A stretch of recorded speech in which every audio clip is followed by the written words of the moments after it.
오늘 우리가 나눌 말씀은 호세아 6장 1절에서 6절 말씀까지입니다. 하나님의 말씀을 봉독해 올립니다. 오라 우리가 여호와께로 돌아가자. 여호와께서 우리를 찢으셨으나 도로 낫게 하실 것이요 우리를 치셨으나 싸매어 주실 것임이라. 여호와께서 이틀 후에 우리를 살리시며 셋째 날에 우리를 일으키시리니 우리가 그의 앞에서 살리라. 그러므로 우리가 여호와를 알자. 힘써 여호와를 알자. 그의 나타나심은 새벽빛같이 어김없나니 비와 같이 땅을 적시는 늦은 비와 같이 우리에게 임하시리라 하니라. 에브라임아 내가 내게 어떻게 하랴. 유다야 내가 내게 어떻게 하랴. 너희의 인애가 아침 구름이나 쉬 없어지는 이슬 같도다. 그러므로 내가 선지자들로 그들을 치고 내 입의 말로 그들을 죽였노니 내 심판은 빛처럼 나오느니라. 나는 인애를 원하고 제사를 원하지 아니하며 번제보다 하나님을 아는 것을 원하노라. 아멘. 오늘의 말씀의 제목은 힘써 여호와를 알자라는 것입니다. 우리는 오늘날 살아가면서 때로는 모르는 게 더 좋은 것들도 많이 있습니다. 그래서 꼭 다 알려고 할 필요가 별로 없습니다. 몰라도 될 것 가지고 자꾸 꼬치꼬치 묻고 하는 사람에게 우리가 흔히 잘하는 말이 있습니다. 너무 알려고 하지 마라. 알면 다친다. 그런 말을 종종 우리는 합니다. 2016년에 9월에 한국 청와대에서 여당 대표였던 분이 저녁 식사를 풍성하게 대접받고 나와서 자기가 먹은 요리에 대한 이야기를 자랑하는 바람에 매스컴이 발칵 뒤집어진 적이 있습니다. 저녁 식사를 위해서 나왔던 음식이 뭐였냐면 송로버섯, 트러플이라고 말합니다. 그리고 샥스핀을 대접받았다. 왜냐하면 송로버섯이 재료값이 1kg에 프랑스산은 약 300만 원이고 이태리산은 약 60만 원 정도 하고, 샥스핀은 전 세계적으로 이 잔인하게 사람들이 상어 지느러미를 자꾸 떼어 죽여버리기 때문에 이제는 그거 먹지 말자, 이 운동을 확산해 나가고 있을 때였기 때문입니다. 도대체 저녁 식사 비용으로 얼마나 쓴 거냐? 아무리 기자들이 물어도 청와대는 비밀이라고 말해주지 않았습니다. 청와대에서 1년 2016년 특수활동비라고 해서 영수증 없이 쓴 돈이 147억 9,200만 원, 하루에 계산하면 약 4천만 원 정도를 썼다라고 말합니다. 그래서 청와대에게 그러면 식재료값만이라도 얼마인지 좀 가르쳐달라, 그렇게 기자들이 얘기하니까 청와대에서 드디어 발표했습니다. 국가의 중대한 이익과 공정한 업무 수행에 현저한 지장을 주기 때문에 밝힐 수 없다. 알려고 하지 마라. 그렇게 이야기를 했습니다. 알고 나니까 찜찜하시죠? 이게요, 모르는 게 훨씬 좋은 것도 많아요. 알면 굉장히 기분 나쁜 것들 많이 있습니다. 어떤 분들은 병원에 가서 건강검진 받는 것에 대해서도 찬반론자들이 있습니다. 그래도 우리의 몸에 어디에 이상이 있나, 병이 커지기 전에 가서 발견되면 조기에 치료하면 건강하게 오래 살 수 있기 때문에 반드시 1년에 한 번씩 건강검진을 받아야 된다, 찬성하는 분이 있는가 하면, 병원에 가서 조사하면 뭐 하느냐, 그 돈 들이고 피 빼고 일로 가라 저리 가라 다 해야 되고 굶어야 되고 또 초조하게 결과를 기다려야 되고, 그리고 죽을 병 걸리면 죽는 거고 나을 병이면 낫는 거지, 그거 알면 뭐 하겠느냐. 그러면서 그리스도인들은 그래도 우리 하나님이 오라 그러면 가는 거고 오지 말라 그러면 남는 거지, 그거 꼭 해야 되느냐, 이렇게 반대론자들도 있어요. 그러나 여러분 잘 기억하세요. 우리의 몸은요, 하나님의 형상대로 하나님이 지으신 것이기 때문에 여러분 소중히 여기셔야 됩니다. 아무거나 먹고 마셔서는 안 돼요. 소중히 여기셔야 되고, 우리 예수님께서 내 이웃을 내 몸과 같이 사랑하라고 하셨는데, 내 이웃을 사랑하려니까 내 몸부터 사랑할 줄 알아야 사랑하는 하지요. 사랑하는 내 몸을 사랑하지 못하면 남들 사랑할 수 없습니다. 다른 것은 제가 다 모를지라도 우리가 꼭 힘써서 알아야 할 것이 있는데, 그것은 오늘 말씀에 여호와 하나님만큼은 힘써서 알라 하시는 이 말씀을 기억하게 되시기를 바랍니다. 오늘 본문에 호세아 선지자가 간절히 하나님의 백성들에게 호소하는 말이 중심은 힘써 여호와를 알자. 3절에 우리가 여호와를 알자, 힘써 여호와를 알자. 그의 나오심은 새벽빛같이 일정하니 비와 같이 땅을 적시는 늦은 비와 같이 우리에게 임하시리라. 특별히 호세아는요, 너희들은 좀 하나님을 좀 공부해라 그렇게 얘기하지 않고, 우리가, 이 말은 뭐냐면 호세아 선지자를 포함해서 우리 다 열심히 하나님을 좀 알자. 우리 하나님은 어떠한 번제보다도 하나님을 아는 것을 원하신다. 오늘 내용이 그 말씀입니다. 많은 사람들이요, 나는 목사니까, 나는 전도사니까, 신옥교에서 5년 배웠으니까, 6년 배웠으니까, 나는 장로니까, 나는 권사니까, 나는 교회 60년 다녔으니까 알 만큼 아니까 너희들이나 좀 공부해라. 우리 지난주에 우리 주중 성경 공부가 다 방학에 들어갔습니다. 근데 제가 이렇게 보면요, 하지 않아도 되실 분들이 나와요. 꼭 좀 했으면 좋겠다 하는 분들은요, 안 보이세요. 섭섭합니다. 여러분, 우리가 힘써 여호와를 좀 아시고 하나님을 아는 것을요, 우리 하나님이 가장 기뻐하십니다. 한국 장로교 총회에서 교인들을 대상으로 조사를 했는데, 얼마나 하나님을 위하여 알기 원하며 성경 말씀을 보는가. 그랬더니 매일 성경을 봅니다 라고 대답한 사람이 35.5%. 여러분들은 다 이 안에 포함될 줄로 믿습니다. 우리 권사님만 딱 하나 보시는 것 같아. 다른 분들은 감히 아멘을 못하는 것 같아. 또 일주일에 2번에서 3번 성경을 봅니다 라고 대답한 사람이 34.8%. 그러니까 주일날 성경 한번 펼치고 주중에 한 번 더 펼친다는 얘기죠. 그 다음에 한 달에 한 번 내지는 완전히 안 봅니다. 이것이 30%. 그러면 성경 공부를 하고 있느냐? 거기에 대해서는 3.6%만 공부하고 있다라고 대답했습니다. 여러분, 오늘 3부 오늘 예배가 교회 학교 졸업 예배로 드립니다. 1780년도에 영국에서 교회 주일학교가 시작되었습니다. 이로 말미암아 우리 자녀들에게 신앙 교육에 큰 공헌을 한 것은 분명합니다. 그리고 우리 자녀들을 위해서 늘 말씀을 준비하고 교육시킨 교사들에게 이따가 여러분 졸업식에는 정말 뜨겁게 감사의 박수를 하셔야 됩니다. 그런데 교회 학교가 생기면서 병폐가 생겼는데 1780년대까지는요 철저하게 가정예배가 살아있었어요. 왜? 자녀들 교육을요 가정에서 시켜야만 되었기 때문에. 그런데 교회 학교가 생긴 다음에는요 점점 더 교회 가정의 교육이, 신앙교육이 없어지기 시작했어요. 뭘 믿는 건지 모르겠어요. 여러분 생각해 보세요.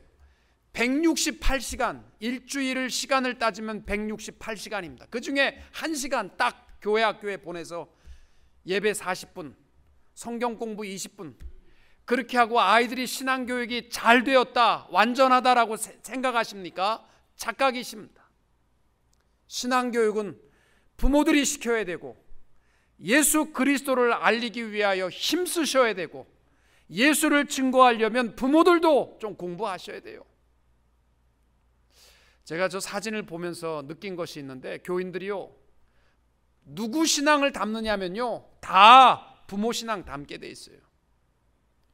맨 오른쪽 아이는요 어머니가 아마 내가 보지는 않았어도 이렇게 기도하는 것 같아. 그 얘가 이렇게 기도하는 거예요. 둘째 아이 부모님은 아마 이렇게 기도한 것 같아. 똑같이 기도하는 거예요. 오늘 호세아 선지자를 통하여 우리에게 주시는 힘써 여호와를 알자, 이 말씀을 우리 마음비에 새기고 힘써 주님을 깨달아 알아가며 하나님을 기쁘시게 하는 성도님들이 다 되시기를 주님의 이름으로 축원합니다. 특별히 호세아 6장 1절부터 3절까지 보시면은 각 구절마다 우리가 이렇게 하자, Let's do something, 이렇게 된 구절이 각 구절마다 나와 있습니다. 1절은 우리가 여호와께로 돌아가자, 2절은 우리가 하나님 앞에서 살자, 3절은 우리가 힘써 여호와를 알자. 이 동사, 이것은 명령 수행 동사입니다. 그리스도인으로서 반드시 해야 할 이 세 가지 동사를 기억하게 되시기 바랍니다. 제일 먼저 1절을 보십시오. 오라 우리가 여호와께로 돌아가자. 여호와께서 우리를 찢으셨으나 도로 낫게 하실 것이요 우리를 치셨으나 싸매어 주실 것임이라. 여러분, 하나님은 우리 인간을 하나님의 형상대로 지으셨습니다.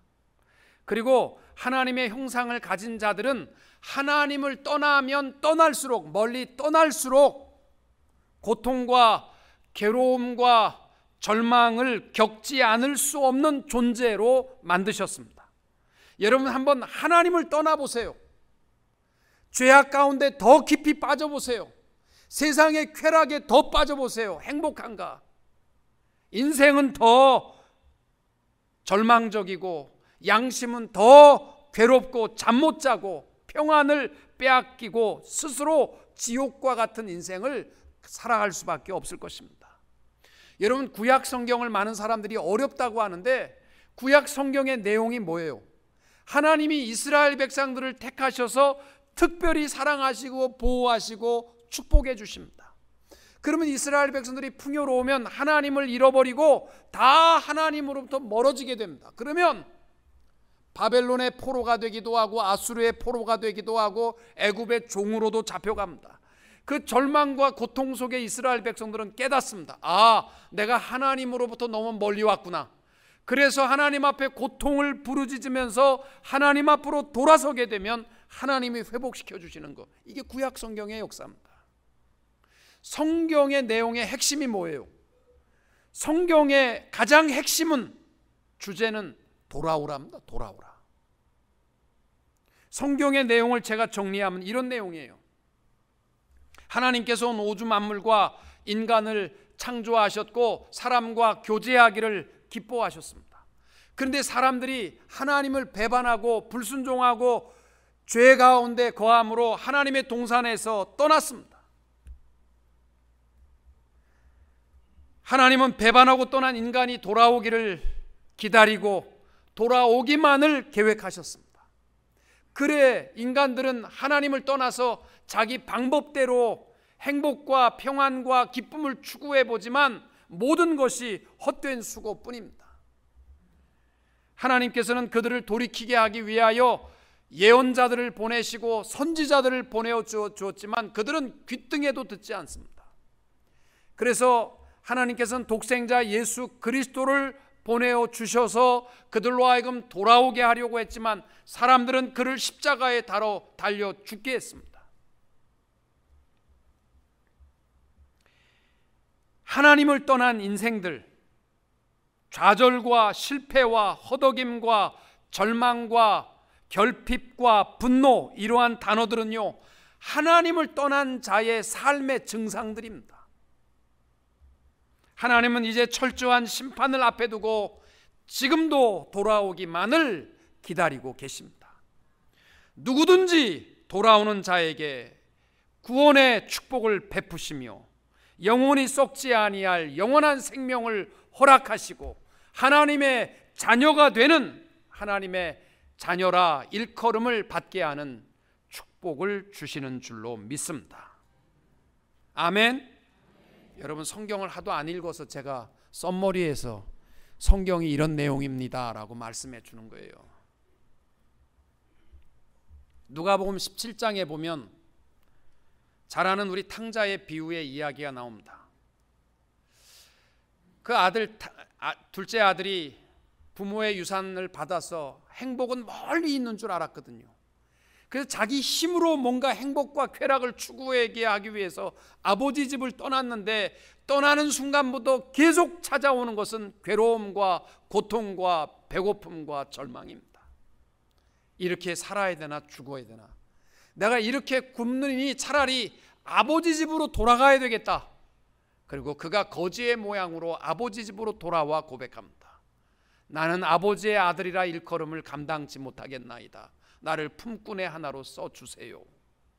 그러나 돌아온 아들을, 그래 오늘 너 오늘부터 하인이다, 그렇게 하지 않잖아요. 아버지가 아들의 목을 끌어안고 잔치를 열고 손에 가락지를 끼워주고 좋은 옷을 입히고 아들로서의 회복의 자리에 서게 하는 축복, 어디입니까? 돌아오는 자에게 주시는 축복입니다. 이것이 기독교 신앙의 중심입니다. 돌아오라. 여러분, 개혁주의 신앙은 바로 새로 멋있는 모양으로 바꿔나가는 것이 아니라 하나님 앞으로 돌아오는 것이 개혁주의 신앙입니다. 오늘이 무슨 날인지 아십니까?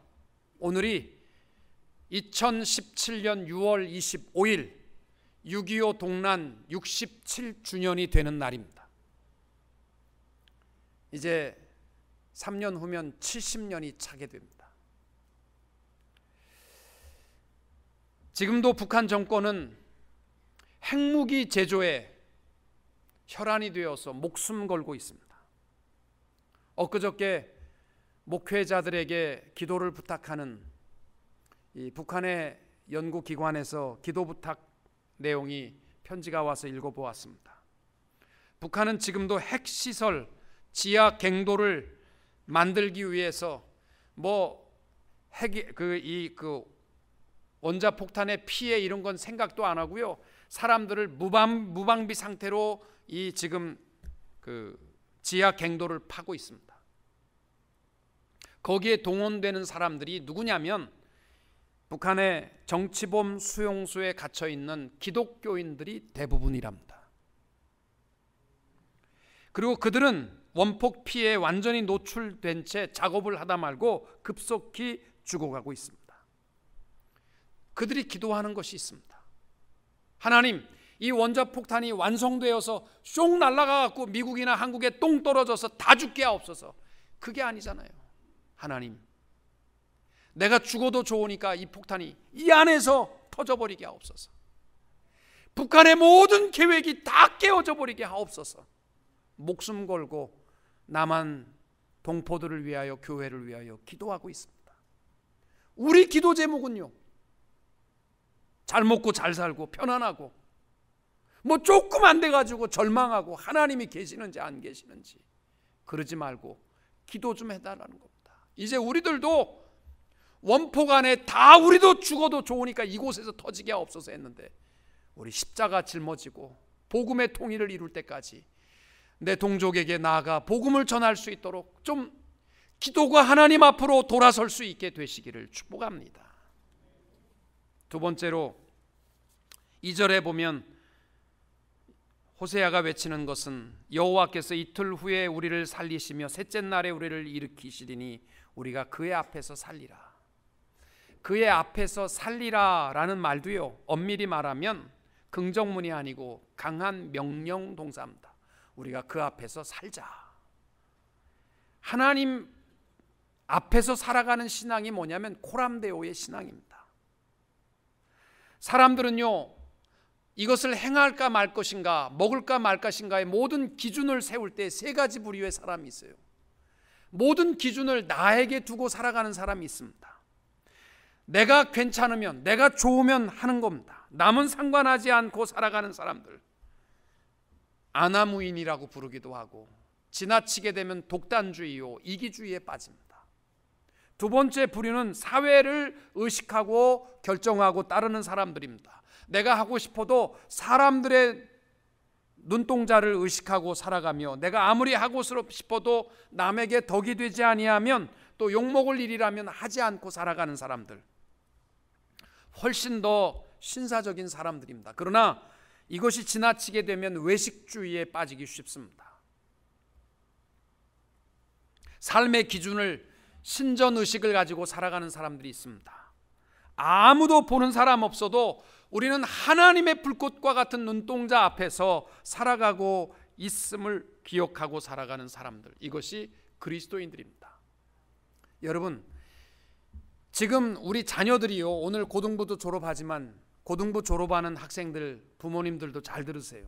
아이들이요, 고등학교까지는 교회에서 성경도 보고 기도도 하고 다 잘하는데 고등학교를 졸업하고 대학을 가서 기숙사에 들어가게 되면요, 95%가 이민교회의 자녀들이요, 95%가 신앙을 떠나게 되어 있습니다. 안 놀라십니까? 95%라는 말은요, 다 떠난다는 거예요. 고등학교 졸업하고 대학 가서 기숙사에 들어가서 생활하면 다 교회를 떠나는 이유가 뭐냐? 코란 부모의 신앙을 가지고 살았기 때문에요. 엄마 아버지의 잔소리, 엄마 아버지가 안 가면 난리치니까 교회를 가다가 엄마 아버지의 눈동자가 없으니까 내 마음대로 이제는 안 가겠다는 거예요. 뭐가 모자란 거예요? 아이들에게 코란데오의 신앙을 못 가르친 겁니다. 아무도 보는 사람 없어도 하나님이 너를 지키시고 하나님이 너를 보고 계심을 가르쳐야 할 줄로 믿습니다. 우리나라에 다산 정약용이라는 선생님이 계셨습니다. 18년 동안 실학사상을 주장하다가 서양 그 학을 가져온다고 그래서 유배 생활을 18년 동안을 했는데, 이분이요, 한 이야기 가운데 많은 사람들이 보는 눈들 앞에서 자신을 지키는 것은 쉽지만 아무도 보는 사람 없을 때 여지없이 사람들은 양심을 팔아먹기 쉽다는 겁니다. 그런데 아무도, 세상에서 가장 힘든 일이 아무도 보는 사람 없는 데서 나를 지키는 일인데, 이분이 18년 동안을 어려움 속에서 자기를 지킨 이유가 있었답니다. 그 이유가 뭐냐면, 해동소학에 나오는 임권 선생의 이야기, 독처무작이라는 말, 홀로 있을 때 더욱 자신을 속이지 말라라는 이 말을 마음비에 새기고 혼자 있을 때 넘어지지 않았다는 것입니다. 여러분, 16세기에 기독교가 극도로 타락하고 퇴폐했습니다. 그 이유가 뭐냐면 코람데오의 신앙을 잊어버렸기 때문에. 그래서 종교개혁주의자들의 마음비에는 뭐가 있었냐면요, 아무도 알아주지 않아도 하나님이 알고 계심을 기억했기 때문에 신앙개혁을 이뤘습니다. 스위스 제네바의 종교개혁가였던 존 켈빈의 일생에 삶의 좌우명이 뭐였냐면요, 코람데오였습니다. 항상 하나님 앞에서 살자는 겁니다. 여러분, 하나님이 우리를 향하여서 모든 것을 알고 참고 기다리심을 기억하게 되시기 바랍니다. 4절에 보니까 밑에 오늘 이렇게 되어 있습니다. 에브라임아, 내가 내게 어떻게 하랴? 유다야, 내가 내게 어떻게 하랴? 너의 인애가 아침 구름이나 쉬 없어지는 이슬 같도다. 이 말이 무슨 말이냐면, 하나님께서 안타까운 마음을 가지고 내가 언제까지 기다려줄까? 네가 모든 것을 잃어버리고 하나님과의 관계를 잃어버리고 형편없이 사는데 내가 어디까지 기다려줘야 되냐? 많은 사람들이요, 내가 죄를 져도 하나님이 가만히 묵묵히 계시니까 하나님이 모르시는갑다 착각하지 마세요. 하나님은 기다리고 계십니다. 유명한 화가이며 조각가였던 미켈란젤로라는 분이 시스틴 채플의 교회 천정에 작품을 그렸습니다. 그런데 천정이 얼마나 높던지 거기에 끈에 매달려 사다리 타고 올라가서 끈에 매달려서 선 하나를 긋고 내려와서 선이 똑바로 거졌나 보고 또 올라가서 색깔이 맞는가 보고 또 내려오고 열심히 엎드려서 천정 그림을 그리고 있을 때에 그의 친구가 한 말이 있습니다. 여보게, 여기서 거기까지 배지도 않네. 무슨 그림이 어떻게 그려졌는지 형태만 보이는데 대충 칠하고 내려오게. 그랬을 때 미켈란젤로가 한 말이 있습니다. 여보게, 이 그림을 다 그린 후에 그림에 대해서 누가 제일 잘 알 것이라고 생각하는가? 첫째는 하나님이시고 그 다음은 내가 잘 아네. 내가 볼 때마다 아유, 좀 더 잘할 걸. 저걸 바르게 좀 할 걸. 후회하지 않기 위해서 그는 항상 어느 작품을 하더라도 사람이 몰라도 하나님 앞에 코람데오의 신앙을 가지고 작품을 그렸다는 것입니다. 여러분, 우리 이민 생활에서 때때로 몰라줘서 속상할 때 있어요. 그러나 우리 다 하나님 앞에서 코람데오의 신앙을 가지고 살게 되시기를 축복합니다. 마지막으로 호세아가 외치는 것은 힘써 여호와를 알자는 겁니다. 여기서 알자라는 말은 다트라는 히브리어 단어, 지식을 의미하는 것이 아니라 구체적인 삶의 경험, 관계, 직접적인 경험을 통해 얻는 관계성을 의미하는 것입니다. 호세아 4장 1절과 2절에 보시면 이스라엘 자손들아 여호와의 말씀을 들으라. 여호와께서 이 땅 주민과 논쟁하시나니 이 땅에는 진실도 없고 인애도 없고 하나님을 아는 지식도 없다. 아니, 하나님을 평생 자기의 신이라고 섬겼는 이스라엘 백성들이 하나님을 모른다는 얘기입니까? 아니요, 하나님과 관계성이 없다는 거예요. 사무엘상 2장에 보시면은 엘리 제사장의 두 아들 홈니와 비느하스 이야기가 나옵니다. 사무엘상 2장 12절에 뭐라고 되어 있냐면 엘리의 아들들은 행실이 나빠 여호와를 알지 못하더라.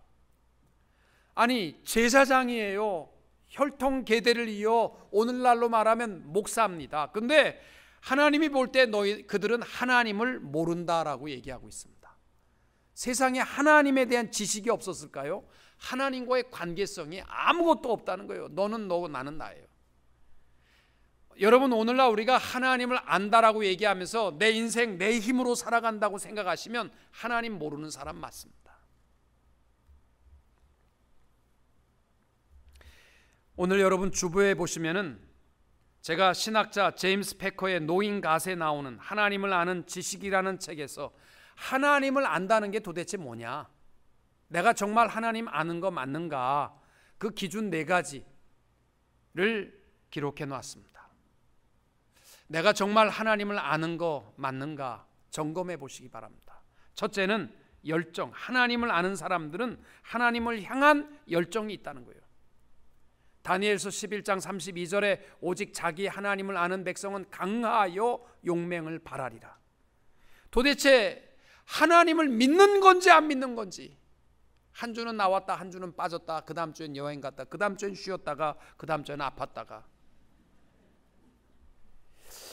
도대체 하나님 아는 건지 하나님이 누구인지 알고 섬기는 거지 열정이 없어요.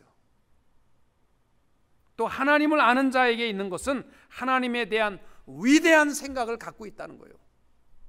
다니엘과 세 친구를 보면은요, 우리나라 강원도만한 조그만 땅입니다. 그 나라도 빼앗겨 가지고 포로로 바벨론에 잡혀가 있습니다.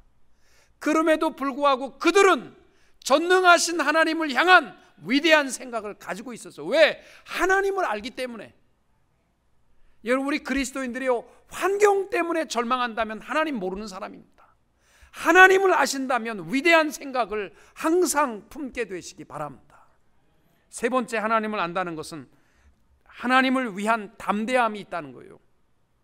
주위 사람들의 판단을 두려워하지 않습니다. 다니엘과 세 친구는 궁중의 음식을 거절하는 일이나 느부갓네살의 신상의 절하기를 거부하고 사자굴을 두려워하지 아니하고 풀무불을 두려워하지 아니하는 담대함이, 왜 그들이 그렇게 담대할 수 있었느냐? 하나님이 누구인가를 분명히 알기 때문이라는 거죠. 마지막으로 하나님을 아는 사람들은 만족함이 있다는 겁니다. 다니엘서 3장에 보면은 느부갓네살 왕이 다니엘과 세 친구를 아끼기 때문에 야, 한 번만 절해라, 내가 다 용서할 테니까. 그랬을 때 세 친구가 한 말입니다. 느부갓네살이요, 우리가 이 일에 대해 왕에게 대답할 필요가 없나이다. 하나님이 계시다면 우리를 맹렬히 타는 불무불 가운데서 능히 건져내시겠고 왕의 손에서도 건져내시리이다. 그렇게 하지 아니하실지라도 왕이요, 우리가 왕의 신들을 섬기지도 아니하고 절도 하지 않겠습니다. 여러분, 그들의 고백을 보면요, 우리를 살려주실 것입니다. 그러니까 만족한 거예요. 그리 아니하실지라도 풀무불 속에서 다 죽는 한이 있어도 우리는 여호와로 인하여 만족한다는 고백입니다. 우리는 하나님을 잘 모르니까 내 요만한 계획 속에 하나님이 이루어 주시면 하나님 영광, 그렇게 하고 내 계획 속에 이루어지지 아니하면 하나님 계시는가 안 계시는가 착각하지 마세요. 하나님이 누구인가를 아시면 돼도 영광이요 안 돼도 영광이요, 살아도 영광이요 죽어도 영광이 되어야 할 줄로 믿습니다. 관계없이 하나님을 바로 알고 모든 일에 만족하며 영광 돌리는 성도님들이 다 되시기를 주님의 이름으로 축원합니다.